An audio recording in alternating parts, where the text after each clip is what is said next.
Cache of guns has been discovered in South London. It's thought the weapons may have been stashed to use in another round of riots. Sky News received a tip-off. The information was then passed on to the Metropolitan Police. Tom Parmenter reports.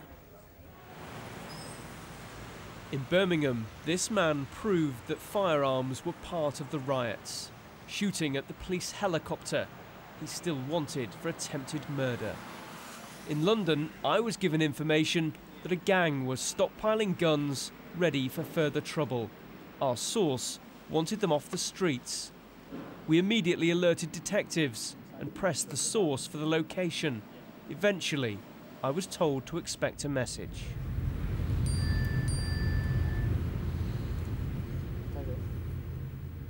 Okay, so this text has just arrived. It says, guns in yellow and orange JD bag, so presumably JD Sports, at St Peter's Court, Wickham Road, Brockley, London, which is southeast London. And then there are some instructions as to where to find them.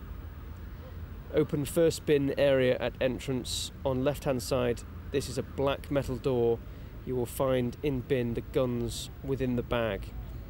It's blocks of flats, and we're looking in the communal areas outside. Straight away, we went back to the Metropolitan Police, who had a search team on standby. If there is any confrontation, perhaps from the people who've hidden these weapons or anything, or gang members, we've got local officers used to dealing with them to actually challenge them and deal with them. Within an hour and a half of receiving that text message, over 30 officers were in Brockley. Such is the nature of policing London at the moment. This is a joint operation between the Metropolitan Police and also officers from Cheshire who are down in the capital offering support for other events. Now, as you can see, they have already started searching the area around this block of flats. They're putting a cordon in place, and then they will be going into this bin store, which is the location given to us in this text message.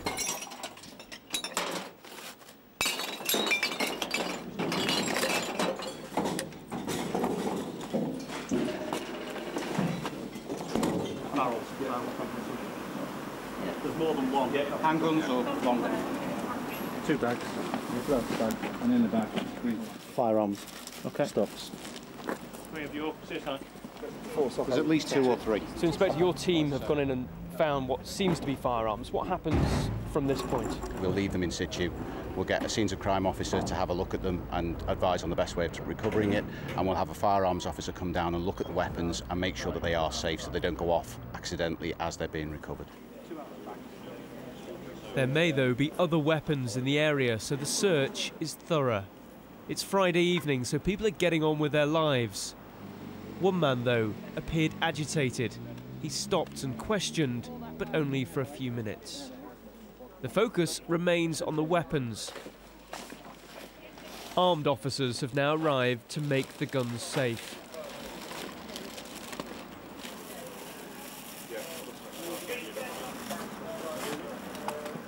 These weapons may look old, but are still dangerous.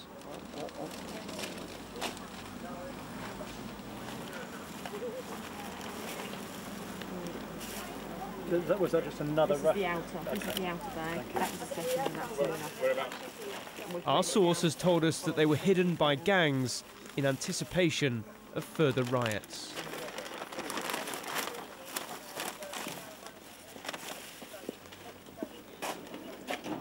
The officers believe they have 2 old flintlock-style pistols, a double-barrel flare gun, a single-barrel flare gun, and 1 revolver.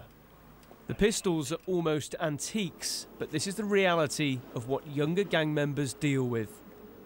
They are relatively cheap and easier to get hold of. An old gun is not necessarily any less lethal. In Liverpool in 2007, the schoolboy Rhys Jones was caught up in a gang shootout. He was killed by a 1915 Smith & Wesson revolver, dating from World War I. But as the analysis starts, something suddenly changes. During the course of that search, something has come up and we've been asked to move right back. One of the officers saw someone in one of the flats throwing out what looked like a gun cartridge and also a silencer. The armed police stop their work and surround the flats. 10 minutes later, the man who had earlier appeared agitated is led away. It's all right, yeah? Comfy? Arrested on suspicion of possession of firearms. But at this stage, there's nothing to suggest that the 18-year-old suspect is linked to the stash of guns. This is a hugely successful operation, not just for the Metropolitan Police, but for the community at large. A member of the community has felt confident enough to use Sky News to come to us with information that there were weapons somewhere within this area. Now, I think that, first of all, shows that the community still have confidence in the police. They've used you to facilitate that communication, and I think on this occasion, the operation has been very successful because, as you can see, we've seized a number of weapons today.